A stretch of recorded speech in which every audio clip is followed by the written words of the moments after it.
అస్సలాముఅలైకుం. దైవ శాంతి మనందరిపై కురియుగాక. మనం ఖురాన్ యొక్క సందేశ కార్యక్రమంలో ఉన్నాము. 35వ అధ్యాయం నుండి 15వ వాక్యాన్ని ఈ రోజున మనం తెలుసుకుందాము. మహాశలారా, ఇక్కడ మనిషి అనేక రకాల మనిషికి ఉంటాయి. ఇక్కడ ఈ అవసరాలన్నింటికీ కూడా ఆధారపడతాడు దైవం. ఇదేంటంటే దైవం అంటున్నారు, నిజమే. చూడండి, ఉదాహరణకి డాక్టర్లు కూడా తన ప్రయత్నం అంతా చేసిన తర్వాత మా ప్రయత్నం చేసామంటే పైవాడిదయ అంటారు.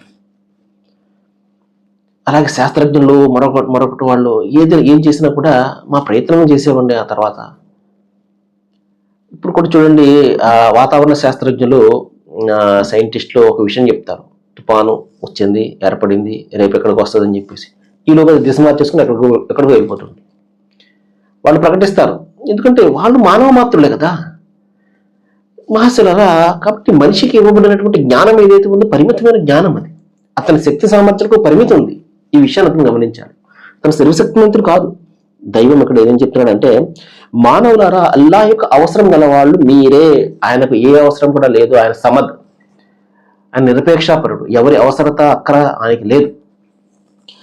అల్లాహ్ సర్వశక్తి సంపన్నుడు, స్వయంగా స్తుతిపాత్రుడు. మీరు ఆరాధించకపోయినా, మీరు నమ్మినా నమ్మకపోయినా, మీరు ఆయన గొప్పతనాన్ని కొనియాడకపోయినా ఆయన స్వతహాగా స్తుతిపాత్రుడు, గొప్పవాడు. ఏమండి, ప్రపంచమంతా కలిసి ఆయన్ని ఆరాధించిన ఆయన గౌరవం పెరగదు, మానేసినా కూడా ఆయన గౌరవం అయితే తగ్గదు. మిమ్మల్ని తొలగించి మరేదైనా సృష్టి మీ స్థానంలో ఆయన తీసుకురాగలడు. మహాశిలారా, మనం గొప్పలపోతున్నాం మనిషి అది ఇది అని చెప్పేసి. మనకంటే ముందు చాలా జాతులు గతించాయి. ఈ విషయం మనం గమనించాలి. సరే, వేరొక సృష్టిగా తర్వాత సంగతి. ఏ ఎలియన్స్ లో తీసుకుని వచ్చేస్తాడని అర్థం కాదు కదా. మనమే తీసుకుందాము. మన ముందు ఎన్ని జాతులు గతించాయి, పెద్ద పెద్ద జాతులు గతించాయి కదండి. వాటి యొక్క సిద్ధాలపైనే కదా మనం ఇప్పుడు జీవితం గడుపుతున్నాం. పెద్ద పెద్ద ధనమదాంధులు ప్రపంచంలో గతించి ఆ తర్వాత కాలగర్భంలో కలిసిపోయారు కదా. ఎంతమందిని దైవం చూసుంటాడు మహాశిలారా. మనకైతే ఒక 100 సంవత్సరాలు, లేకపోతే బాగా చదువుకుంటే, హిస్టరీ చదువుకుంటే కొన్ని 100 సంవత్సరాల చరిత్ర మాత్రమే. మనం ఇప్పుడు చరిత్ర కూడా మార్చేస్తున్నారు, అది వేరే సంగతి అనుకోండి. మన చుట్టూ ఉన్నటువంటి వారి యొక్క సమాచారం మనకు తెలుసు. కానీ భూమి పుట్టిన దగ్గర నుండి, ప్రపంచం విశ్వం ఏర్పడిన దగ్గర నుండి కూడా దైవానికి తెలుసు. ఎంతమంది గతించిపోయారో ఆయనకు తెలుసు.